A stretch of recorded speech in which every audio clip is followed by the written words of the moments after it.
আজি কছাৰী পথাৰৰ ৰাইজে মিলি আমি আলোকসংঘৰ সৌজন্যত জুবিন দাক শ্ৰদ্ধাঞ্জলি জ্ঞাপন কৰিলোঁ। প্ৰায় 700খন চাকি জ্বলাইছোঁ। তাকে জুবিন দা যে আজি আমাৰ মাজত নোহোৱা হৈ গৈছে, সেই কথাষাৰ ক'বলৈ বুকুখন বিষাই গৈছে। অসমৰ প্ৰত্যেকগৰাকী অসমীয়াই হয়তো আজি চিঞৰি চিঞৰি কান্দিছে, হয়নে? দুখ মোৰো বহুত লাগিছে, আনকি মই খাবলৈ পাবলৈ পাহৰি গৈছিলোঁ নিচিনা হৈছিলে। তাকে উপায়টো নাই। বাকী যি নহওক, আজিৰ দিনটো এইবোৰ কথা নকওঁ।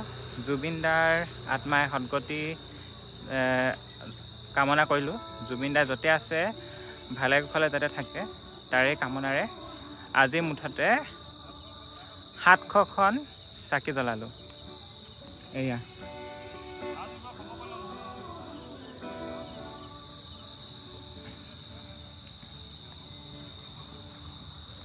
আপোনালোকক অলপ দেখাই দিবলৈ চেষ্টা কৰিছোঁ।